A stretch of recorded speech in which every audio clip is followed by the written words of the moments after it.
তো আমাদের মতো আরও অনেকেই রয়েছেন যারা পড়ছে বা এরকম ধর্ম সম্পর্কে এইসব কথাগুলো শুনছে, কিন্তু স্যার মনে হচ্ছে কোথাও যেন একটা আত্মীকরণের একটা অভাব রয়েছে। অর্থাৎ ধরুন আমি এখান থেকে শুনে যাচ্ছি খুব ভালো করে, এখন ভালো রয়েছে, কিন্তু ধরুন স্যার যখন বেরোচ্ছি এখান থেকে আর 10টা বন্ধু বান্ধবের সাথে যখন গল্প করছি তখন হয়তো এই ভাবটাই আর থাকছে না। মানে এইটার মানে অভাবটা আসলে কোথায়? অভাবটা মানে আমরা এই তো থাকবে, আমরা যতক্ষণ কোথায় বেশিক্ষণ থাকবো, যদি সারাটা দিন যদি যেভাবে থাকবো আমাদের সংস্কারটা সেইভাবে তৈরি হবে। আমি এখানে হয়তো 1 ঘন্টা আছি বা আধা ঘন্টা আছি, এই ভাবটা তো বাইরে যেয়ে থাকবে না, সবসময় মনে রাখতে হবে। সেই জন্য আমাদের চেষ্টা করতে হবে এই আমাদের যাতে এই আদর্শের সাথে যারা আছে সেই রকম সঙ্গ করা, বিশেষ করে এই জন্য বলা হচ্ছে আমাদের সৎসঙ্গ করতে হবে, যাতে এই ভাবটা জীবনে থাকে। যদি সৎসঙ্গ না হয়, আমি যে সঙ্গে যাব সেই চিন্তা ভাবনা আমার মধ্যে পুষ হবে, আবার এই ভাবটা নষ্ট হবে। আমি একটা লোহাকে যদি আগুনের মধ্যে রাখি, তা লাল হয়ে যাবে, তার মধ্যে অগ্নিশক্তি কাজ করে। ঠিক আমরাও তাই, এখানে যতক্ষণ আছে বিবেকানন্দ একটা আগুনের গুণ, সে আধ্যাত্ম, সেই জ্যোতি বা আত্মজ্ঞানের ফোঁড়া সেখান থেকে বেরোচ্ছে, সেখানে একটা দিব্য বাণী বা দিব্য স্বরূপ তার জীবন থেকে বেরিয়ে আসছে। আমরা সেই ভাবের মধ্যে থাকবো যখন, এই যদি আমরা কী বললাম না, লোহা যদি আগুনের মধ্যে থাকে সে তপ্ত হয়ে ওঠে, ঠিক অগ্নিস্বরূপতা লাভ করে। ঠিক আমরাও যেমন ভাবের মধ্যে থাকবো সেই স্বরূপতাই আমাদের লাভ করবে। এবার কথা হচ্ছে, আমাকে যদি বাইরে পেলে, এর সবসময় বাইরে যেতে তো হবে, কিন্তু তখন আমাদের সেই ভাবটাকে ঝিঙিয়ে রাখতে হবে। যতটা পারি আমাদের এই বাড়িতে যে টাইমটুকু পাই, একটু বিবেকানন্দ, রামকৃষ্ণ বা এদের জীবন বা এদের বাণী, এর মধ্যে তাদের বাণী রচনা, বিবেকানন্দের বাণী রচনাগুলো একটু পড়ার অভ্যাস করতে হবে, সেগুলো পড়তে হবে, সেগুলো ভাবতে হবে, তাহলে আমাদের এই জগৎ সংসারটা ক্লিয়ার হয়ে যাবে। আমরা অনেক সময় দেখা যায় এখানে আসা হয়, কিন্তু বাড়ি যায় আর এই চর্চাটা হয় না। এই আমাদের স্কুলে যদি কোনো ছেলেমেয়েরা পড়াশোনা করে আসে, মাস্টার যেটা পড়ায়, আমরা যেটা পড়িয়ে দিই অনেক সময়, সেটা যদি বাড়ি যেয়ে চর্চা না করে তাহলে আশা কোনো মনে করবে। ঠিক সেটা তার প্রশ্নের উত্তর হচ্ছে আমাদের সবসময় এই চর্চাটা করতে হবে। এই যে আলোচনাগুলো হচ্ছে, বা বিবেকানন্দের কোনো একটা বাণী বা বিবেকানন্দের জীবন, এইসব নিয়ে আমাদের একটু অন্যদের মধ্যে যদি হয়, তার এই নিয়ে আলোচনা করতে হবে, কোনো একটা টপিক্স নিয়ে আলোচনা করতে হবে, বা তাদের কীভাবে, আসল কথা হচ্ছে তাদের বাড়ির গর্বখানি করে আমার জীবনটাকে শোধন করা। এই হচ্ছে উত্তর, যে আমরা বাইরের সঙ্গে যখনই যাব তখন এটা আমাদের চলে যাবে। আমাদের মনের ধর্মটাই হচ্ছে মন যেখানে রাখবো সেই ভাব লাভ করে, যে পরিবেশে রাখবো ঠিক সেই পরিবেশের ভাব আমার মনে ছাপ করে। এটা হচ্ছে মনের ধর্ম। ঠাকুর মনের সম্পর্কে বলছে, মনের মানে ধোপাদের বাড়িতে অনেক রকমের রঙের গামলা থাকে, কাপড় নিয়ে যে কেউ যদি বলে আমার লাল ছাপিয়ে দাও, লালে শুকিয়ে দেবে, লাল হয়ে যাচ্ছে, এটা সাদা কাপড়। নীল যদি বলে নীলে শুকিয়ে দেবে, নীল হয়ে যাচ্ছে। তার ঠিক আমাদের মনটাও ঠিক সেই রকম, ধোপাদের বাড়ির কাপড়ের মতো। আমাদের মনটা আমি যেখানে রাখবো ঠিক তার আকার লাভ করে। এই জন্য মনটাকে সবসময় চিন্তা কুভাবনা থেকে বা খারাপ চিন্তা, খারাপ প্রসঙ্গ থেকে সরিয়ে রাখতে হবে। তারপরে বিশেষ করে আমাদের মনটা সাধারণ মনগুলো হচ্ছে সকলের মধ্যে একটা বাসনা রয়েছে, জাগতিক কিছু প্রাপ্তির বাসনা রয়েছে। মন তো সেই সব চায়। এই যে মনে যদি বাসনা থাকে, তাহলে মন স্বাভাবিকভাবে বাইরের দোষ কিন্তু আমার মনটাও তো তাই চাইছে। হ্যাঁ, মনটাও তো সেটা চেয়েছে। সেই জন্য একটু বিচার করে দেখতে হবে, এগুলো ভালো না। সেই জন্য সেই সব জিনিস থেকে সরে থাকতে হবে। একটু অনিচ্ছা সত্ত্বেও মনে ভালো জিনিসগুলোকে হয়তো ইচ্ছা না করলেও, আমাকে যদি মন নাও বসে, না ইচ্ছা করে, তবুও একটু ভালো জিনিস পড়াশোনা করতে হবে, ভালো চিন্তা ভাবনা করতে হবে, ভালো কাজ করতে হবে।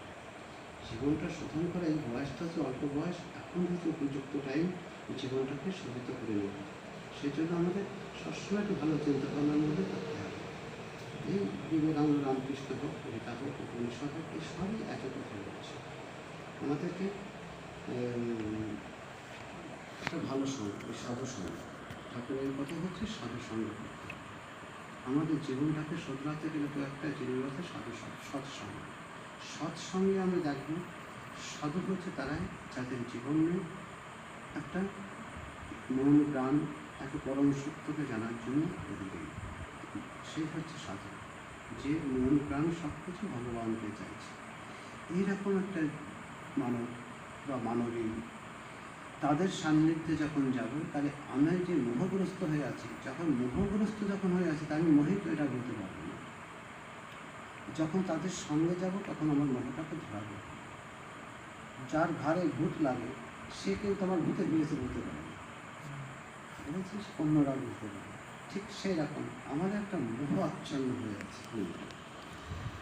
এই মোহটা কেটে যায় কখন? যদি আমি সৎসঙ্গ করি, সৎ চিন্তা ভাবনা করি। আমাদের ভিতরে যে খারাপ জিনিসগুলো আছে, সেইগুলো খারাপ জিনিসগুলোর জন্য আমাদের দুশ্চিন্তা, দুর্ভাবনা এগুলো সবই রয়েছে। এই শোক, মোহ, দুশ্চিন্তা, দুর্ভাবনা এগুলো নিয়েই তো আমাদের মানুষ। কিন্তু আমরা যখনই আমরা কোনো মহানের কাছে যাচ্ছি, এইরকম একটা মানবের কাছে যাচ্ছি, মনে কর তুই গীতার কথা বলেছি, গীতার কাছে আমি যাচ্ছি, সেখানে আমরা কী দেখি? সেখানেও দেখি আমার মতো মানে সমস্যা, যে সমস্যা অর্জুনের সাথে আমার সমস্যার মিল কোথায়? অর্জুনের মধ্যে হয়তো অনেক দিব্য গুণ আছে, তার মধ্যে যুদ্ধের ক্ষমতাগুলো রয়েছে, একজন ক্ষত্রিয়, তার মধ্যে সহ্য বুদ্ধ সবই আছে, কিন্তু তবুও আমার সাথে মিল হচ্ছে সে আত্মীয়দের বধ হবে এটা চিন্তা করে সে মোহগ্রস্ত হয়ে গেছে, কিংকর্ত মূল হয়ে গেছে, দুশ্চিন্তা, দুর্ভাবনা এবং শোকে, মোহে একেবারে আবিষ্ট হয়ে গেছে, বিমগ্ন হয়ে গেছে। তাই আমরা কিন্তু এই যে প্রাকৃতিক দুর্যোগ হোক, আমাদের একটা ঠিক একটা বাসনা থাকে, সেই বাসনা যখন চরিতার্থ হচ্ছে না, তখন আমরা তাই তো আমি এটা চাইছি, হচ্ছে না, আমি এটা আয় করতে চেয়েছি, সে আয়টা তো হচ্ছে না, আমি এটা চাকরি চেয়েছি, চাকরি হচ্ছে না, তখন দুশ্চিন্তা, দুর্ভাবনা এগুলো এসে পড়ে। তা এখানে আছে মিল হচ্ছে তার মনে যে মোহ, ভয়, দুশ্চিন্তা, দুর্ভাবনা, শোক আমাদের মধ্যে সেইগুলো রয়েছে। এবার আমি যখন যাব, শ্রীকৃষ্ণ তাকে কী বলছি? শ্রীকৃষ্ণ তাকে প্রথমেই বলবে যে দেখো, এগুলো অনুশোচনার জিনিস এটা না। আমরা অনুশোচনা কার জন্য করা উচিত? তার জন্য করছো না, যার জন্য অনুশোচনা করার জিনিস না তার জন্য করা। অশোচান অনুশোচ্যতাং তদ্ভাবাদুষভাষ গতাসন অগতাসন চা অনুশোচনদের অন্তর। যারা গত হয়ে গেছে এবং যারা গত হয়নি তাদের জন্য পণ্ডিত বা জ্ঞানী বা আত্মজ্ঞানী তারা শোক করে না। এই অনুশোচনার জিনিস কি? অনুশোচনার জিনিস হচ্ছে তখন ওখানে এটা বোঝাও খুব কঠিন। এটা হয়তো শ্রীকৃষ্ণ বলেছে, একটা সময় ব্যাপার হচ্ছে সব জিনিসের একটা বললে তো বোঝা যায় না, জিনিস তৈরি না থাকলে কিন্তু বোঝে আসে না। যে কোনো আমরা অঙ্ক হোক, বিজ্ঞান হোক, একটা অঙ্ক বিজ্ঞানের ক্লাসে গেলেই শুধু একটা ছাত্রছাত্রী বুঝতে পারে না, তার প্রি কন্ডিশনকে শিখতে করতে হবে, তবেই কিন্তু বুঝতে পারে। তা না হলে কিন্তু চট করে একটা জায়গায় এসে অনেক ছেলে মেয়ে অনেকদিন আসছে না, 3জন 4জন আসছে, আর 4-5জন আসছে, এবার আমি আর একটা চ্যাপ্টার শুরু করছি। এবার শুরু করলে ভালো করে বোঝালেও বুঝবে না, যেহেতু আর আগের চ্যাপ্টারগুলো করা হবে, যতই ভালো করে বোঝায়। ঠিক এখানেও তাই, এই শ্রীকৃষ্ণের এই কথাগুলো বোঝার জন্য জীবন তৈরি আছে কি? এই তৈরি থাকলে বোঝা যায়, এই তৈরি না থাকলে বোঝা যাবে না, কিন্তু বললেই শুধু হবে না। আমাদের জীবনটা ঠিক সেই মাত্রায় তৈরি কি আমাদের এটা বলে নিতে হবে। আমরা শোক করছি, এই যে এই বিবেকানন্দ, শ্রীকৃষ্ণ, এই কথা কিন্তু সব একই। আমাদের শোকের বিষয়টা কি? আমরা যে শোকের জিনিসটা কে নিয়ে শোক করছি? যে জিনিসগুলো একটা টাইমে ছিল না বা একটা টাইমে থাকবে না, হঠাৎ করে আমাদের সামনে ভেসে উঠেছে। এটা হচ্ছে তো মূল কথা। এই যে সত্যি যদি দেখি, এই যে আমরা যাকে দেখছি বা তোদের যাদেরকে দেখছি বা তোরা যাদেরকে দেখছিস, কিছুদিন আগে তো তাদের সাথে কারো সম্পর্ক ছিল না। আরেকটু যদি বিচার করে দেখি, এরা কেউ একসময় ছিল না, কেউ ছিল না, আবার কেউ একসময় থাকবেও না, অথচ থাকবেও না এটা নিশ্চিত। অথচ সেরকম একটা জিনিস সেই জন্য আমরা শোক করছি। এটা কি ঠিক? বিচারের দ্বারা ঠিক। যা একসময় ছিল না, হঠাৎ করে ভেসে উঠেছে, মুহূর্তের মধ্যে ভেসে উঠেছে, সিনেমায় পর্দায় যেমন ভেসে ওঠে, আবার তলিয়ে যায়। ঠিক সেই রকম এই জগৎ সংসার হয়তো আমাদের সামনে কালের কাছে কিছু বেশি থাকে, তাই আমরা একটু আবিষ্ট হয়ে যাই, কিন্তু সবই তো অনেক। এই নিত্য আর অনিত্য এই দুটো জিনিসকে এখন ক্লিয়ার রাখতে হবে। আমাদের বিবেকানন্দ বলছে একটা কথা সবসময় ধারণা রাখতে হবে, যে এই ধারণা সবচেয়ে আমাদের রক্ষা পাবে, যে এই চিরদিন কেউ থাকবে না, জগতের সব দুদিনের জন্য, মুহূর্তের জন্য। এটা কিন্তু চলো কারোর সাথে আমার সম্পর্ক ছিল না, কারোর সাথে সম্পর্ক থাকবে না। আচ্ছা, এই কথাটা শুনলাম আর মানে ব্যাপার এই আমার পিতা মাতা আত্মীয় স্বজনের সব চলে যাবে, শুনলে ওরা দমে মানে ভিতরটা দিক থেকে ওঠে না। এটা পরম সত্য যে আমার প্রিয় হোক আর অপ্রিয় হোক, প্রিয়জনও থাকবে না, অপ্রিয় যারা আছে তারাও থাকবে, এটা মাথায় রাখতে হবে। যা থাকবে না সেটা কিন্তু আমার সুখের বিষয় নয়। সেই রকম জিনিস প্রাপ্তির জন্য একটা জীবন নাশ করা ঠিক না। এই মনুষ্য জীবন যখন লাভ করেছি তখন একটা মূল্য আছে, কি এই মনুষ্য জীবনেই আমি আমার সত্য উপলব্ধি করতে পারি, আমার ভিতর আত্মজ্ঞান লাভ করতে পারি, যা শাশ্বত, যা নিত্য, এটার্নাল। এই এটার্নাল সত্তাটাকে আমি লাভ করতে হবে। সেই সত্তাই হচ্ছে আমার স্বরূপ এবং প্রকৃত আমি তাই। এই বোধ যদি হয় তাহলে আমার এই অনিত্য জিনিসের ছায়া বা এই খোসার জন্য আমরা শোক পারবো না। এই শোক করছে কিসের জন্য? এই পোশাকের জন্য। এই দেহটা মধ্যে রয়েছে দেহি, দেহিটা হচ্ছে শাশ্বত, আর দেহটা হচ্ছে অনিত্য, একটা পোশাকের মতো, একটা ড্রেসের মতো। এটা আমরা পড়েছি, একটা মুহূর্তে কয়েকদিন পরে আবার এটা নষ্ট হয়ে যাবে, ফেলে দেবে। সুতরাং এটা শোকের বিষয় হতে পারে না। যে জিনিস থাকবে না সেটা আমাদের শোকের বিষয় হতে পারে না। শোক যদি করতে হয় কিসের জন্য? আমার ভিতরে এক শাশ্বত সত্তা রয়েছে, সেই সত্তার এখনও উপলব্ধি করতে পারলাম না, আমি তার উপলব্ধি সেটা আমি অনুভব করতে পারছি না আমার মোহ আবরণের জন্য, তার জন্য আমার শোক করতে হবে। শোকের কাজ জিনিস হচ্ছে যেটা নিত্য জিনিসের জন্য আমার শোক করতে হবে, আর অনিত্য জিনিসের জন্য শোকের জিনিস না। এই তাই বোঝে অশোচান অনুশোচতাং প্রজ্ঞা বলে, যা অনুশোচনার অযোগ্য জিনিসের জন্য তুমি অনুশোচনা করছে, এটা কিন্তু মূল্যবান। আমাদের যত দুশ্চিন্তা, দুর্ভাবনা, শঙ্কা, ভয়, এইগুলো যদি বিচার করে দেখি, যে জিনিসগুলো মুহূর্তের জন্য আমার কাছে ভেসে উঠেছে, বা যে জিনিসগুলো আদৌ ছিল না এবং একসময় থাকবেও না, এমন একটা জিনিসের জন্য আমাদের সমস্ত দুশ্চিন্তা, দুর্ভাবনা আমরা ভোগ করি। এটা তো ক্লিয়ার, এখানে তো বিপদ নেই। সেই জন্য আমাদের এটা শোকের জিনিস না। আমাদের এই জীবনটা আর একটা মনে রাখতে হবে, এই জীবন আমি তুমি কেউ চিরদিন থাকবো না, কে কখন চলে যাবে আমরা কিছুই জানি না। রোগে হোক, শোকে হোক, যে কোনোভাবে আমাদের ব্যাধিতে আমাদের কখন যাব ঠিক নেই। তাহলে এই জীবন থাকতে যাতে আমি সত্য লাভ করতে পারি, আমার ভিতরে যে পরমাত্মা বা তাকেই ঠাকুর বলছে আছে ঈশ্বর, সেই ঈশ্বর লাভ করতে পারি, তার জন্য কীভাবে, তাতে যে কীভাবে ভক্তি হয়, বৈরাগ্য আসে, আমাদের সেই অন্ত সম্পদগুলো লাভ করতে পারি, তার জন্য আমাদের চেষ্টা করা উচিত। আমার বৃথা শোক করে না। তাই আমাদের ওখানে বারবার আমরা গীতায় বলবো, মা সূচক না অনুশোচনা করো না। হ্যাঁ, তুমি একমাত্র শাশ্বত যে সত্তা আমি, সেই পরমাত্মা, আমাকে আশ্রয় করো। আর সব কিছু এগুলোকে এর জন্য অন্য জিনিসের জন্য, যা রোগীদের জন্য, সেগুলো ভুলে যাও, তার জন্য শোক করো না। এর জন্য যদি চিন্তা করো, আর আমরা যদি সত্যি জীবনটাকে আমরা সেই রকম একটা জীবন তৈরি করতে পারি, তার জন্য কি আমাদের কতটুকু চেষ্টা আছে? এই হচ্ছে আমাদের যেখানে যাব, আমি যদি বাইরে যখনই যাব, তা বাইরের পরিবেশ এখন ঝড় বৃষ্টি হচ্ছে, আমার পোশাক আমার দেহ ভেজবে, এই পোশাক ভেজার ফলস্বরূপ ঠান্ডা আমার লাগবে, এটা নেই না। এবার কথা হচ্ছে তখন আমি যদি বুঝি, আমি যেহেতু বর্ষা হচ্ছে আমি বেরোবো না, আমাদের এইটাই বুঝে নিতে হবে। এবার বাইরের পরিবেশটাকে আমাদের এইটা মনে রাখতে হবে। যেহেতু প্রশ্নের উত্তর হচ্ছে বাইরে আমি যখন যাব তখন আমার যতদূর সম্ভব যে আমার আদর্শের কাছাকাছি ছেলে মেয়েদের সাথে আমি শুধু মেশি। যখন দেখবো এটা অন্য সাথে নিয়ে যাবে, অন্য কিছু চিন্তাভাবনা করতে নিয়ে যাবে, হ্যাঁ এগুলোকে ডিসলাইক করতে সব এখানে পাঠ্যক্রম আসার সঙ্গে সবাই তাকে প্রথমে টিটকারি দেবে, তারপরে কটু কথা বলবে, তারপরে আস্তে আস্তে হবে যাতে না আসা যায় সেই ব্যবস্থা করবে। এই সব জায়গায় এটা গুড পাঠ্যচক্র বলে যে কোনো ভালো জায়গায় যখনই যাব তখন এই জিনিসগুলো হবে। ঠিক আছে, এই তো বলা হয়। তো বুঝেছি কেন আমাদের এই ভাবটা থাকার চেষ্টা করতে সবসময়।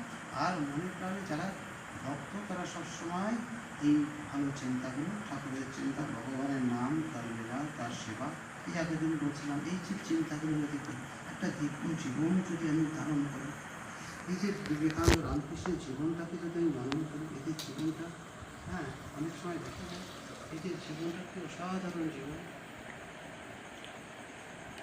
এই জীবনগুলো যত আসল কথা হচ্ছে একটা জীবনেরা নেমে আসে আমাদের ধরা দেওয়ার জন্য।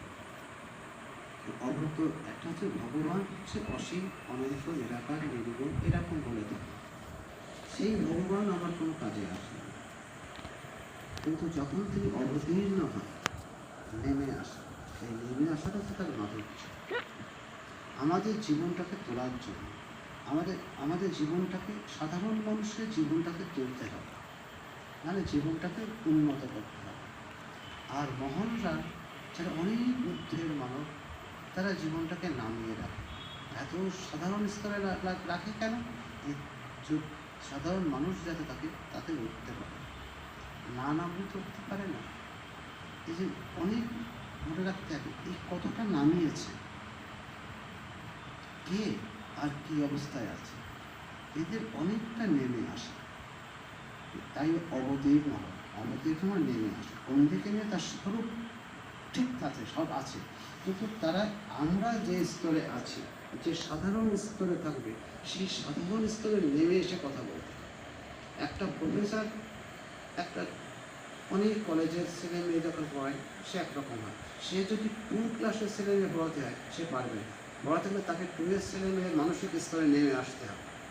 নেমে এসে ওই স্তরে এসে ওদের কাছে এসে তাদের সাথে কথা বলে তাদেরকে তুলতে হবে, নতুবা সে কিন্তু তাদের কোনো কল্যাণ করতে পারে না। আর ভগবান যখন আসে, সেই ভগবান আমরা যে কাম লোক মোহ নিয়ে একেবারে মেতে আছে, বা আমাদের চরিত্র যেমন যে স্তরে এসে, তারাও কিন্তু এই স্তরে, একেবারে এই স্তরে সাধারণ হয়ে নেমে আসে। কিন্তু তারা কিন্তু সাধারণ না, অসাধারণ, কিন্তু একেবারে সাধারণভাবে আসে। এই বোধেশানন্দ মহারাজ, তার স্বরূপ যদি চিন্তা করা যায়, কি অসাধারণ পাণ্ডিত্য, কি বিরাট সাধক, অথচ তাকে দেখলে একেবারে সবাই মনে করছো, যারা কর্মচারীরা যারা আছে, তারা বলতো আমাদের থেকে একটু সাধারণ। এরা জীবনটাকে নামিয়ে রেখেছে, কতটা নামিয়ে রাখতে পারে, তাদের মহিমা সেখানে। আর আমাদের জীবনটাকে তুলতে হবে, এবং আমাদের জীবনকে তোলার জন্য তাদের জীবনটাকে নামিয়ে নিয়ে এসে তারপর তুলে নামার উদ্দেশ্য কি? তোলার জন্য। এই ঠাকুর বা যে কোনো অবতার হয়, তা একেবারে সাধারণ হয়ে এসেছে। মা ঠাকুরের যে কী জিনিস, আর তিনি যে কত সাধারণ, কত সহজ হয়ে এসেছে, এত সরল হয়ে আসতে পারে, এটাই আমাদের বিস্ময়ের কথা। কী করে এত সহজ হতে, এত ছোট হতে পারে, অত হতে পারে না। এমন জীবন, ঠাকুরের জীবন কত সাধারণ জীবন, কেউ তাকে মানে করতে পারছে না, একেবারে সাধারণ মানুষের থেকে সাধারণ। এটাই তার মহিমা, এটাই তার মাধুর্য। এই মাধুর্য তখন আমাদের এইরকম একটা জীবন, যদি আমরা এইরকম সাধারণ জীবন, মানে অথচ এই সাধারণের মধ্যে অসাধারণ তত্ত্ব রয়েছে। তার কথাগুলো অত্যন্ত সরল এবং সহজ, কিন্তু তার কথার ভাবগুলো অত্যন্ত গভীর এবং গুরুত্বপূর্ণ। কথামৃতের সব ভাষা সহজ এবং সরল, কিন্তু তার ভাব গভীর এবং অত্যন্ত গুরুত্বপূর্ণ। এটা আমার দেখতে হবে। এই যে সাধারণ জীবনগুলো একেবারে ছোট্ট শিশুর মতো জীবন, কিন্তু শিশুর মধ্যে অসাধারণত্ব কি আছে? শিশুর মধ্যে অসাধারণত্ব, সে যখন সরল, কিন্তু তার মধ্যে চরিত্র খেলা হয়নি, তার মধ্যে কামনা বাসনা নেই, তার মধ্যে ছলনা নেই, তার মধ্যে সরলতা রয়েছে, পবিত্রতা রয়েছে, মিথ্যা বা ভান কিছু নেই। এইটা তার অসাধারণ। এই অসাধারণ গুণটা আমরা শিশু সুলভ, সেই জন্য মহাপুরুষরা শিশুদের ভাব আরোপ করে রাখে, পরমাংশরা তাদের কাছে কয়েকজন শিশু রাখে, তাই শিশুর ভাবটা আরোপ করার জন্য। এই ঠাকুর এই যুবক ভক্তদের সাথে রয়েছে। এবং দেখা যাচ্ছে আরও 14-15 বছরের ছেলেরাও তো ঠাকুরের কাছে এসেছে, ঠাকুর তাদের কাছে একেবারে বালকের মতো হয়ে যাচ্ছে। এই কালকে করছিলাম রামকৃষ্ণানন্দের স্মৃতি কথায়, ঠাকুর যে কত সুন্দর কত সহজ সরল হতে পারে, এদের সাথে কষ্ট নষ্টি করছে। হ্যাঁ, প্রত্যেকের ভাব অভিনয় করে ছেলে মেয়েদের এত হাসিয়ে লুকিয়ে রেখেছে, আবার তিনি যখন গম্ভীর হয়ে তাদের মনগুলোকে তুলে দিচ্ছে। এই যে এরা যে রস নালি পাচ্ছে না সেই রস একটু দিচ্ছে। আবার বলছে ছোট্ট ছোট শিশুরা যেমন দৌড়দৌড়ি খেলাখালি কাজে, যেহেতু পঞ্চবটিতে কয়েকটা বালক দেখি একজন নিচু হয়ে গেছে, তার পিঠের মধ্যে সবাই লাভ দিচ্ছে। আর ঠাকুরকে করছে কি, ওই তাদের দৌড়ায় যায়, তাদের পিঠের মধ্যে লাভ দিচ্ছে, মানে বালকের সাথে খেলা। আবার ঠাকুর কত নিচু হয়ে রয়েছে, ঠাকুরের পিঠের মধ্যে বালকেরা লাভ আসছে, আর ঠাকুরও সেই বালকের মধ্যে লাভ আসছে। কিন্তু কোন মহাপুরুষের কাছে আসছে, আর এই ছেলেদের সাথে ঠিক তেমন হয়ে গেছে, কি অসাধারণ ব্যাপার। তাই দেখছি মানে ঠাকুর ওদের সাথে ওই পিঠের উপর দিয়ে, বাচ্চারা যখন পিঠ নিচে করে দেয়, সেটা গ্রাম অঞ্চলে খেলাধুলা করে পিঠের উপর দিয়ে লাভ দিয়ে যায় পড়ছে। হ্যাঁ, আবার ঠাকুর কখনো নিচে হয়ে রয়েছে, বালকরা তার পিঠের উপর দিয়ে লাগাচ্ছে, এইসব খেলা খেলছে। মানে তাহলে দেখা যাচ্ছে একদম বালকের সাথে সেখানে কিন্তু আধ্যাত্মিক কথা কিছুই নেই, একেবারে তাদের খেলার সাথেই হয়ে রয়েছে। শ্রীকৃষ্ণ একেবারে বালকদের সাথে তাদের সাথে এক হয়ে কখনো তাদের ঘাড়ে উঠছে, কখনো শ্রীকৃষ্ণের ঘাড়ে তারা উঠে ওই এটা চুরি করছে সেটা চুরি করছে। মানে এটা কি ভাবা যায়? হ্যাঁ, মানে ব্যাপার হচ্ছে তিনি কে, সমগ্র জগতের যিনি নিয়ন্তা, সে যখন দেখে আসছে একদম নন্দালয়ে মাটিতে গড়াগড়ি খেয়ে ধুলো মাটি খেলছে, মানে এইটা দেখে সুখদেব যখন ভাগবত ব্যাখ্যা করছে, মানে সে সুখদেব হচ্ছে চরম জ্ঞানী, আত্মজ্ঞানী তিনি হরিয়ান, অথচ সে যখন সেই ভগবান তিনি একেবারে এত হয়ে ধুলার সাথে ঘোরাঘুরি দিচ্ছে, এইটা থেকে বলে তাহলে তিনি কত বড়, তিনি কত ছোট হয়ে, আবার যার ভয়ে যার ইচ্ছার দ্বারা সমগ্র জগৎ নিয়ন্ত্রিত হচ্ছে যাচ্ছে, হয় রয় হয়ে যাচ্ছে, সমগ্র জগৎ নিয়ন্ত্রিত হচ্ছে, সে আবার মার ভয়ে বা কারোর ভয়ে মা বকবে তাই ভয়ে কাঁদছে, তাড়া করবে সেই তাড়নার ভয়ে চোখ মুছে চোখের চলে কাজল চোখ ধুয়ে যাচ্ছে, হ্যাঁ ছুটছে, সে আবার ভীতি হচ্ছে। এটা কি কখনো ভাবা যায়? এইরকম কিছু কিছু আলোচনা, একে বলে ভগবানের মাধুর্য রস। তিনি অসীম, তিনি সসীম হয়ে ধরা দিচ্ছে আমাদের সসীমে, আমাদেরকে ধরে দেওয়ার জন্য। কিন্তু তাদেরকে যখন ধরলে বলে অত্যন্ত সোজা, কিন্তু তারপরেই বোঝা যাবে বাবা তার ভিতরে কী জিনিস, কী করে সম্ভব এটা মনে হবে। মানে এরা এত ছোট্ট হয়ে সব অবতার পুরুষে দেখা যায় তারা কত ছোট্ট হয়ে এসেছে। সেজন্য আমাদের এইরকম মহামানবের যারা অত্যন্ত ছোট হয়ে এসেছে, কত সাধারণ মানুষের সাথে মিশছে, সাধারণ হয়ে থাকে, এই যে যখন এদের মহাপুরুষের মহত্বটা এখানে, তারা কত গুরু গম্ভীর থাকবে, তাদের সাথে কথা বলতে পারে, সেই রকম স্তর লোক নালি কথা বলা যাবে না। আমরা সাধারণত দেখি বড় বড় মহারাজরা স্টেজে কখনো উচ্চ ধরনের আলোচনা করেন, আমরা সব সময় দেখেছি একেবারে সাধারণ কথা বলতে। লোকের সাধারণতকে দেখেছি উচ্চ তত্ত্ব, খুব উচ্চ হাই তত্ত্ব আলোচনা করেন, একেবারে সাধারণ কথাবার্তাগুলোই বলে, অথচ তারা অসাধারণ। কেন করে? এরা বোঝে কোন কথাগুলো কার জন্য যেমন আছে তাদের মতো করে বলে, এটা তাদের একটা মহিমা। আর সাধারণ বক্তারা বড় বড় কথা নিয়ে আড়ায় বিরাট স্বরূপ, বিরাট মানে তত্ত্বগুলো নিয়ে সেগুলো তার পাণ্ডিত্য, এটা তার জিনিস এইগুলো করে। কিন্তু মহাপুরুষরা দেখেছি জ্যোতিষানন্দ মহারাজের আলোচনা যখন করছে একেবারে সহজ সরল, অথচ কি অসাধারণ লাগে, অসাধারণ লাগে। কিন্তু কি জিনিস, এবং তাদের এত সাধারণভাবে তাদের মিশছে, কেউ মনে করতে পারছে না, একটা ছোট্ট লোকও মনে করতে পারছে না এই আমার থেকে বড়। আর এরা নিজেরাও আসলে তা ভাবে না। ঠাকুরের একটা ইয়ে ছিল, ঠাকুর কখনো মনে করতেন না আমার থেকে ছোট, এটা সত্যি সত্যি তিনি মনে করতেন, হ্যাঁ কারোর থেকে আমি বড় না, এই ভাব তাদের, এইটাই তার সবচেয়ে বিরাট জিনিস, বিরাট।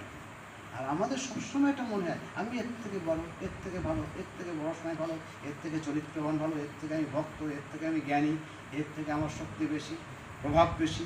আমরা এই প্রভাব, নিজের মহিমা কীর্তন করার জন্য আমাদের জীবন। কিন্তু মহান জীবনটা নিজেকে লুকিয়ে রাখে, অন্যকে প্রকাশ করে, এই হচ্ছে যে জীবন। সেই জন্য এই তো বললাম। আচ্ছা, আর প্রশ্ন কর, বেশিক্ষণ থাকা যাবে না। আর তোকে বলেছিস তুই যা শুনতে চেয়েছিস, এসেছিস একেবারে লাস্টে। আমি তার 10 মিনিট, আমি তো 7টার সময় চলে যেতাম, আগে আসবো, বলি 6টায় চলে আসবো। 7টা বেজেই গেছে, 7টা 5। 7টা 5। দ্বিতীয় অধ্যায়ের বইটা আমার নিয়ে আসতেন বাড়িতে ফেলে রেখেছি। হ্যাঁ, গীতার যে রমনাথনজি মহারাজের দ্বিতীয় অধ্যায়ের বইটা সে খাটের উপরে চলে এসেছে। আচ্ছা, ঠিক আছে। এখন তার তুমি মানে কি শুনতে চাইছো? ওই 47 নাম্বার যে শ্লোক, মানে বিশেষ করে শ্লোক আছে না দ্বিতীয় অধ্যায়, আজকে যদি সম্ভব না হয়, মানে যে যেমন কার্মান্যে বাধিকার আসতে, ওই যে ওই শ্লোকটা। কর্মের অধিকার নেই, মা ফলে সে কথা ছিল। চলে এসে কথা ছিল। মা কর্ম ফল হয়তো কমা, এই জন্য কর্ম এ তো বিরাট কথা। কর্মে এটা আস্তে আস্তে এগুলো আসতে হবে। এই তার আগে আমাদের যে কিছু রয়েছে, এই মানে শ্রীকৃষ্ণের উপদেশটা শুরু হয়ে গেছে আমাদের 11 নম্বর মন্ত্র থেকে। তারপরে আমাদের প্রায় 34-35 নম্বর মন্ত্র পর্যন্ত চলেছে আত্মজ্ঞান, সবসময় আত্মার স্বরূপ দেখা করছে, সেখানে চরম কথা বলছে, সেখানে এই সত্তার কোনো গুরুত্ব নেই। দ্বিতীয় অধ্যায় হচ্ছে জীবন দর্শন। সবাই একটু মন দিয়ে শোন, কয়েক মিনিটের মধ্যে বলছি। সেই জীবন দর্শনটা অর্জুনের যে যুদ্ধ করবে না, তার যে ভয়, এই ভয়ের শোক, এগুলো শোকের, অর্জুনের রয়েছে শোকের যথার্থ কারণ আছে। শ্রীকৃষ্ণ বলছে না, শোকের যথার্থ কারণ নেই। ও বলছে যুদ্ধ করলে পাপ হবে, আর শ্রীকৃষ্ণ বলছে যুদ্ধ না করলে পাপ হবে। এবং কারণটা কি? প্রকৃতপক্ষে তুমি বলছে সব মারা যাবে, শ্রীকৃষ্ণ বলছে স্বরূপে কেউ মরবে না, তার পোশাকগুলো চলে যাবে। এই তো কথা। এই প্রকৃত দেহি নিত্য শাশ্বত, এই দেহি মানে আত্মা, আত্মজ্ঞানেরই ঝলক রয়েছে প্রথম। বেশ একেবারে গীতা শুরু হয়েছে আত্মজ্ঞান দিয়ে। তারপরে একটু নেমে এসে বলছে তুমি যদি একটু নেমে আসো, সামাজিক দৃষ্টিতে যদি দেখো, দৃষ্টিটা যদি নামিয়ে নিয়ে আসো, তাও তোমার যুদ্ধ ত্যাগ করা উচিত না। একজন যোদ্ধা হিসেবে, সাধারণ যোদ্ধা হিসেবে যদি যুদ্ধ থেকে পালিয়ে আসো, তাকে কাপুরুষ বলবে। তুমি যুদ্ধ বিগ্রহ শিখেছ, সুতরাং এইটাই পেশা তোমার। সুতরাং যে বিদ্যাটা শুধু শিখেছ, সেই বিদ্যা যদি প্রয়োগ করতে না পারো, তাহলে তোমার জীবনটা ব্যর্থ, বিদ্যা শেখাটাই ব্যর্থ। আমি ডাক্তারি পড়াশোনা করেছি, অথচ একজনও রোগীটুকু দেখি না, তাহলে বড়টাই ব্যর্থ। আমি চিফ টিচার, সেইটাই যদি সেই বিদ্যা সে ছেলেগুলো যদি না পড়ায় বা না আসে, তাহলে আমার এই শিক্ষকতায় ব্যর্থ। ঠিক সেই রকম যে বিদ্যা শিখেছে, সেই বিদ্যার ফল তোমাকে এই কাজটার জন্য তো উপযুক্ত। সুতরাং এইটা তোমার থেকে, এর থেকে সরে এসে তুমি সন্ন্যাসী হয়ে থাকবে, ভিক্ষা করে খাবে, এটা তোমার শোভনীয় না, এটা তোমার দুর্নাম বদনাম হবে। আর একটা হচ্ছে তারপরে যুক্তিটা হচ্ছে এই যে আমি কর্মের কথা যদি বলা হয়, কর্ম বন্ধনের কারণ, কিন্তু এমনভাবে কর্ম করা যায় যাতে বন্ধন হয় না, যদি কর্মটা নিষ্কাম হয়, ঈশ্বরকে ডাকতে হয়। কর্ম প্রকৃতির একটা অঙ্গ, প্রকৃতিই কর্ম করে। এই প্রকৃতিতে এই গুণের কথাটা আনছে, ত্রিগুণ রয়েছে প্রকৃতিতে, প্রকৃতিতেই গুণ রয়েছে, সেই গুণের তারতম্যের জন্যই মানুষের মধ্যে কর্ম প্রবৃত্তিটা আসছে। গুণ বৈষম্যে সৃষ্টি হয়, সৃষ্টি হতে গেলে কর্ম আছে, তাহলে গুণ বৈষম্যে সৃষ্টি হয়। কিন্তু কথা হচ্ছে এই সৃষ্টির পারে তোমাকে যেতে হবে। ত্রৈগুণ্য বিষয়া বেদা নিস্ত্রৈগুণ্য ভব অর্জুন, প্রসঙ্গ 47-এর আগে 35 নম্বর মন্ত্রেই আছে। হ্যাঁ, নিস্ত্রৈগুণ্য, হ্যাঁ, ত্রৈগুণ্য বিষয়া বেদা, আমাদের বেদ বা শাস্ত্রে এই ত্রিগুণের কথা আছে, কিন্তু এই ত্রিগুণের পারে তোমাকে যেতে হবে। হ্যাঁ, আমাদের তুমি আত্মবান হও, দ্বন্দ্বারহিত, এই হচ্ছে বড় বড় কথা বলছে। তারপরে ওখানে বলা হবে যে যতক্ষণ পর্যন্ত আমি একটা দেহ, আমার একটা কর্তব্য আছে, দেহের মধ্যে একটা ক্রিয়া আছে, এই দেহকে নিয়ে চলছে। সম্পূর্ণ দেহাতীত বোধ যখন হবে তখন দেহের থাকলো কি গেলেও দরকার নেই। যতক্ষণ আমি দেহকে তাকে সুস্থ রাখতে হবে। দেহে থাকতে গেলে দেহকে বাঁচিয়ে রাখতে গেলে দেহকে তার একটা কর্ম করতে হবে, আমাদের শ্বাস প্রশ্বাস নিতে হবে, যেমন দেহকে রক্ষার জন্য মিনিমাম একটা ক্রিয়া আছে, কর্ম করতে হবে। কর্ম আমার দেহ যতক্ষণ আছে ততক্ষণ কর্ম আছে, কর্ম ত্যাগ করা যাবে না, কিন্তু সেই কর্মটা আমায় করতে হবে। কিন্তু হবে নাকি এই কর্মের ফলটাকে ত্যাগ করে দেবে, এইটাই হচ্ছে এই কথা। কর্ম আমাদের যতক্ষণ দেহ আছে, আমি ঘুমিয়ে থাকলে আমার দেহের মধ্যে কোষ বিভাজন, রক্ত সঞ্চালন ক্রিয়াগুলো চলছে, কিন্তু আমার সেখানে কর্তৃত্ব নেই। আমি যখন কথা বলছি তখন একটা কর্তৃত্ব আছে, যখন একজনকে পড়াচ্ছি তখন একটা কর্তৃত্ব বোধ আছে, কিন্তু আমার ভিতরেও অনন্ত রকমের ক্রিয়া চলছে যেখানে তার মধ্যে কোনো কর্তৃত্ব থাকছে না, দেহের মধ্যে হয়ে যাচ্ছে। তা সুতরাং কর্ম আমাকে করতেই হবে। কেউ কর্ম না করে এক মুহূর্ত থাকতে পারে না। তাই বলছে কর্মণি এবা অধিকার, কর্মে তোমার অধিকার রয়েছে। যতক্ষণ তুমি একটা মানুষ, যতক্ষণ তুমি একটা ইউনিট, ততক্ষণ তোমার কর্ম করতেই হবে। কিন্তু পার্থক্যটা কোথায়? আমরা কর্ম, সাধারণ মোহগ্রস্ত মানুষ কর্ম করে কেন? তার বাসনা চরিতার্থের জন্য, এই পার্থক্য আছে। কিন্তু আমাদের এই সাধারণ দৃষ্টি থেকে টেনে নিয়ে এসে বলছে না, কর্ম করতে হবে। কর্ম করলে কর্মের ফল তোমার থেকে আসবে, কিন্তু ফলের আশা তুমি করবে না, ফলের সুখতা চলবে। এটা হচ্ছে মূল কথা। কর্মের ফলের আশা করবে না। কর্মের ফলের আশা যদি না করে কর্মটা হয়, তাহলে সেই কর্ম তোমার সত্তাকে বাড়িয়ে দেবে, ঊর্ধ্বগামী হবে, আমার অন্তঃকরণ শোধন হয়ে যাবে। দেখুন, নিষ্কাম কর্ম, নিষ্কাম কর্ম, স্বার্থরহিত কর্ম, এটা সবচেয়ে বড় কথা। জীবনের একটা মানুষকে বিচার করা যাবে কিভাবে? সে সবাই কর্ম তো করছে, সাধু হোক অসাধু হোক, কর্ম করবেই। সাধু কর্ম করছে দিন রাত, অসাধু কর্ম করছে, কিন্তু তার মধ্যে যে কাজই করবে না, কোনো কাজই খারাপ না, জগতে সব কাজেরই একটা মূল্য আছে, কিন্তু সেই কাজটা কোন দৃষ্টিতে করছে? সে স্বার্থযুক্ত হয়ে করছে না নিঃস্বার্থ হয়ে করছে? আত্মকেন্দ্রিকভাবে করছে না অন্যের সাথে করছে? এইটা হচ্ছে আমাদের মহত্বের মাপকাঠি। যদি স্বার্থ ত্যাগ করে কর্ম করতে পারি, তা সেই কর্ম আমি আবার বলছি, শ্রীকৃষ্ণ তুমি যদি অকর্ম হয় না, অকর্মটা বলছে মা কর্ম ফল হইতে পারে, কর্মের ফল যেন তোমার কর্মের হেতু না হয়, কর্মের হেতু। আমরা কর্ম দেখে একটা লোক কর্ম পাচ্ছে না, আর পাচ্ছে না, বাড়িতে জন্মেছিস, এই বা আমার খিদে লেগে গেছে, যেই তাকে বলে 200 টাকা দেবে, তার গায়ে চলে সেটা। তাহলে ওই যে আগে পাচ্ছিল না, এখন পারলো কি? ওই টাকা, তাহলে ওই টাকাটাই তার কর্ম হেতু হয়ে গেল। তা আমাদের সমস্ত কর্মটা হচ্ছে আমাদের ফলই কর্মপ্রেরণার মূল কারণ হচ্ছে।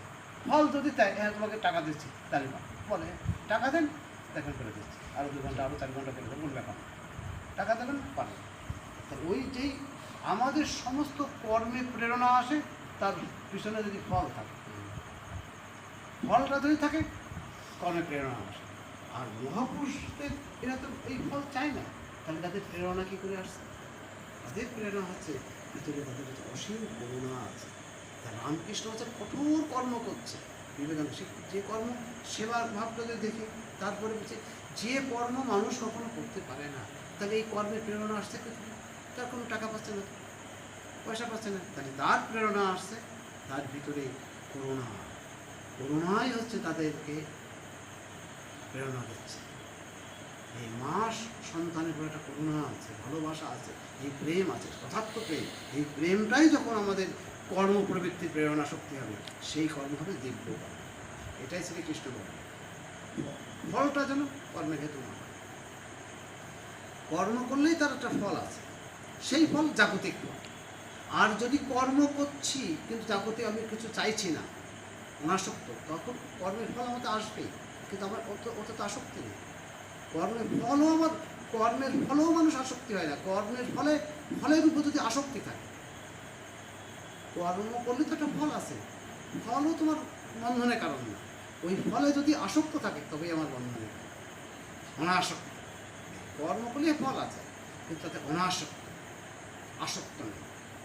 সে ভালো মন্দ খেলেও মানুষ ঢুকে দেবে, আবার কিছু হয় না যদি অনাসক্ত থাকে। আবার না খেলেও কিছুই পাচ্ছে না, তা আসক্ত হতে পারে। আসক্তিটাই হচ্ছে আসক্ত। সেই জন্য আমাদের অনাসক্ত হয়ে করতে হবে। জীবনটা যদি আমি কিছু দিতে না চাই, তখন আমাদের সত্তার জাগরণ, জীবনটা উঠে আসে, দিব্য জীবন হয়ে যায়। সাধারণত আমাদের কী হয়, যে বললাম না, যেমন ফল তেমন আমাদের কর্ম, তাই তো? বা কর্ম অনুযায়ী ফল, শুভ কর্মে শুভ, মন্দে মন্দ ফল, এই নিয়ম রোধে নাহি কারো বল। এটা তো মূল কথা। কিন্তু মনে রাখতে হবে আরেকটা কথা আছে, যেটা হচ্ছে যদি আমি ফল না চাই, আমি কর্ম করি, নিষ্কাম কর্ম দ্বারা আমাদের এই যে জপ ধ্যান করা, এটাও একটা কর্ম। ভগবানের নাম কোনো কীর্তন করা, এটাও কর্ম। এতে তারা কী হবে, বাইরের টাকা হবে না, কিন্তু আমার অন্তঃকরণ শোধন হবে, শুদ্ধি হবে। এই আছে তার ফল, ফলটা হচ্ছে তাই কর, আমার মধ্যে দিব্য গুণগুলো এসে যাবে। তোরা তো বিজ্ঞানে পড়েছিস, টেম্পারেচার যত বাড়ায় তো তার মানে টেম্পারেচার বাড়ালে মানে আমাদের যদি হিট দেয় তাহলে টেম্পারেচার বাড়বে, তাপ প্রয়োগ করলে তার উষ্ণতা বাড়ে, এটা নিয়ম। ঠিক আছে? কোনো একটা জিনিসে তাপ দিলে তার উষ্ণতা বাড়ে, হিট দিলে টেম্পারেচার বাড়ে। আবার হিট দিলেও টেম্পারেচার বাড়ে না, কখন বলতো? বিজ্ঞানের সাথে হিট দিলেও টেম্পারেচার বাড়বে না, এমনও জায়গা আছে হিট হয়ে যাচ্ছে, অনেক হিট দিচ্ছে কিন্তু টেম্পারেচার বাড়ে না। তখনই বাড়ে না যখন তার অবস্থান্তর ঘটে। একটা বড় -3 ডিগ্রি আছে, ঠিক তাপ দিলে -2 হয়, বুঝলে? মাইনাস তার জিরোতে আসবে। এই জিরোতে যখন বরফ আসলো, তারপরে যদি তাপ দিই তখনও জিরো থাকবে। 0 ডিগ্রি উষ্ণতার 1 গ্রাম বরফের উপর যদি 80 ক্যালোরি তাপ দিই, ওই 0 ডিগ্রি উষ্ণতা জল হয়ে গেল, রূপান্তর ঘটে যাচ্ছে। তাহলে টেম্পারেচার বাড়তে, তাপ প্রয়োগ করছি কিন্তু টেম্পারেচার বাড়লো না, কিন্তু কী করলো, তার অবস্থান ঘটে গেল। তাহলে যে মুহূর্তে আমি হিট প্রয়োগ করো টেম্পারেচার বাড়ছে না, তখন বুঝে তার অবস্থান্তর ঘটছে। তাহলে মানুষ যখন আমি কর্ম করছি, ফলকে পেছনে নেই, তখন তার অবস্থান কথা আমার ঠিক বাষ্প যখন হয়ে যাচ্ছে, বাতাসে মানে জলের উষ্ণতা, জলের টেম্পারেচার দিলে এই 2 degree 3 degree 4 degree 5 degree 6 degree করতে করতে 100 ডিগ্রি টেম্পারেচার, 100 ডিগ্রি, 1 ডিগ্রি দিলে 1 ক্যালোরি দিলে 1 ডিগ্রি বেড়ে যাচ্ছে, তাই তো? এবার যখন 1 গ্রাম জল হয়ে গেল, তারপরে যদি আমি 1 ক্যালোরি তাপ দিই, তাহলে কিন্তু আর জলই থাকছে। এরকম 537 ক্যালোরি তাপ দিলে ওই 1 গ্রাম বাষ্পে পরিণত হয়ে গেল। তো 537 ক্যালোরি তাপ দেওয়া হয়ে গেল, কিন্তু তাপমাত্রা বাড়লো না। তাপমাত্রা বাড়লো, তারপরে যে অবস্থান ঘুরে যাওয়ার পরে আবার তাপ দিলে তাপ বাড়লো। তাহলে জীবনটা বললাম না, আমি কর্ম করে যাব, যদি ফলের আশা না থাকে তাহলে বাইরে কিছু পাবো না, কিন্তু আমার জীবনে সত্তার রূপান্তর ঘটে যাবে, আমি দিব্য মানবের রূপান্তরিত হব। এই আছে বিজ্ঞান দিয়ে বোঝানোর চেষ্টা করি। মানে জীবনটাতে একেবারে যদি কিছু না চাই, অনাসক্ত থাকে, তখন সেই কর্মের দ্বারা মানুষ রূপান্তরিত হয়ে যায়। মানুষ সাধারণ মানুষ থেকে অসাধারণ দিব্য মানবের রূপ নেবে। এই মানুষের প্রেম বা এই যে করুণা, যখন প্রেম যদি আমি আমার কর্ম করছে কেন, আমি কিছু পাবো না, কিন্তু এই পাওয়াটা বাদ দিয়ে যদি আমি কর্ম করি, তখন কি মানুষের ভালোবাসায় করতে হবে, আমার করুণায় করতে হবে। ভালোবাসায় যখন কর্ম হবে, তখন আমারও সত্তার পরিবর্তন হয়, আমি যার উপর কর্মটা করছি তারও নতুন অনুভূতি আসবে, তার মধ্যে তারও আবরণটা চেঞ্জ হয়ে যাবে। ঠাকুরের তাই করেছে। এই গিরিশ ঘোষের আছে, কে বলছে, গিরিশ ঘোষ বলছে আমি কত অস্পৃষ্ট আমি স্পর্শ করেছি, কত অন্যায় অপরাধ করেছি, আর ঠাকুর সে নিঃস্বার্থভাবে একদিন গেছে, একদিনের ঘটনা বলছি, ঠাকুর কেবল খেয়ে উঠেছে, গিরিশ ঘোষ গেছে, আর ঠাকুর সঙ্গে সঙ্গে পায়েস খায়, তাকে নিয়ে পায়েস খাওয়াচ্ছে। আর গিরিশ ঘোষের ভিতরে একটা সত্তাই আছে, তো আমি তো মাতাল, আমি কত অস্ফুট, আর ঠাকুর এই কোমর হাত দিয়ে যখন খাওয়াচ্ছে, একদম মনে হচ্ছে একটা মা যেন সন্তানকে খাওয়াচ্ছে। আর গিরিশ ঘোষ ভুলেই গেছে আমি বুড়ো দাড়ি, বলছে আমি তো বুড়ো দাড়ি, আমি নিজের বালকের মতো হয়ে গেছি। আর ঠাকুর কত চেটে পুছে পায়েসের বাটি থেকে বাটিটা সম্পূর্ণ নিজে হাতে বলছে, নিজে হাতে করে খাওয়ালো। আর 2 জিনিস পরে বলছি, আমি এখন ভাবতে অবাক হই, এটাও কি সত্য যে ওষ্ঠের দ্বারা কত অপবিত্র জিনিস স্পর্শ করেছি, সেই ওষ্ঠে কোমর হাত দিয়ে আমাকে পায়েস খাওয়ায়, চেটে পুছে খাওয়ায়, মায়ের মতো করে করছে। আমি তখন ভুলেই গেছি যে আমি যে একটা বড়ধারী। আমি সে বলছে আমি ঠিক 5 বছরের 3 বছরের বালকের মতো, সে উল্লঙ্গ বালক যেমন মার কোলে থাকে ঠিক সেই রকম হয়ে গেছে, সেও সেরকম হয়ে গেছে। এই যে গিরিশ ঘোষকেও রূপান্তর করেছে তার প্রেমের দ্বারা। আর এই ঠাকুর এই যে কর্ম করছে, এই কর্মের প্রেরণা হচ্ছে প্রেম, এই হচ্ছে করুণা। এই করুণায় প্রেরণার তার যে কর্ম হয়েছে, সেই কর্মের দ্বারা আর একজনকেও, মাতালকে, লম্পটকেও দিব্য মানবে টেনে নিচ্ছে। আমাদের কর্মটা, এটাই শ্রীকৃষ্ণের এই কথাটা হচ্ছে, যদি কর্মানি এবার অধিকার, কর্মে অধিকার আছে, কিন্তু প্রেরণা যেন ফলে না আসে। ফল আছে বলে আমি প্রেরণা পাচ্ছি। হ্যাঁ, একটা ছেলে পেলে টাকা দিচ্ছে বলে তাকে ভালো করে পড়াচ্ছি, টাকা দেবে না বলে গরিব ভালো করে পড়াবো না, এই যদি আসে, অনেক সময় দেখা যায় এর কাছে টাকা পাবো না, কি পড়াবো, এই হয় সাধারণত বেশি। তাহলে তো ওখানে হয়ে গেল। হ্যাঁ, তাহলে হবে কেন? সাধারণ জীবন তো তাই, সব সাধারণ জীবনই তো তাই। আর যদি সেটা যদি না থাকে, আমি এটা ভগবত সেবা করছি, এই যে আমি যেখানে যাই কিছু করছি না কেন ঈশ্বরের কৃতার্থে করছি, এই বোধ যদি থাকে, তাহলে আমাদের কোনো কর্ম, কোনো পরিবেশ, কোনো কিছুই ছোট না। আমরা যে যেখানেই আছি, আপাতত পরিবারে আছি, পরিবারে আসি, এই আমার যারা আছে ভাই বোন মা বাবা, এরাই তো ভগবান আমার কাছে। যদি এই বোধ আমরা এই ভাব দিই, ঠাকুর আমাদের ভাবতে শেখাচ্ছে, মনে করো তোমার বাবা মা হচ্ছে সাক্ষাৎ ভগবান ভগবতী বা শিব পার্বতী, সেই জ্ঞানে তাকে সেবা করে। ভাই বোন যারা আছে তাদেরকে অত্যন্ত ভালোবাসা দিয়ে, তারাও ভগবানের একটা রূপ রূপে, শিশুরূপে আমার কাছে ধরা দিয়েছে আমার সেবা গ্রহণ করার জন্য। এই বাড়িতে যেসব পোষ্যগুলো আছে, হয়তো কুকুর আছে বা গরু আছে, ছাগল আছে, তারাও যেন এই রূপে এসে আমার সেবা গ্রহণ করে, আমাকে উদ্ধার করার জন্য তারা আমার কাছে এসেছে। এই বোধটা যদি জিয়ে থাকা যায়, তাহলে হচ্ছে আমি যেখানেই আছি সেখান থেকে আমার জীবন উদ্ধার আনবে, আর কিছু না।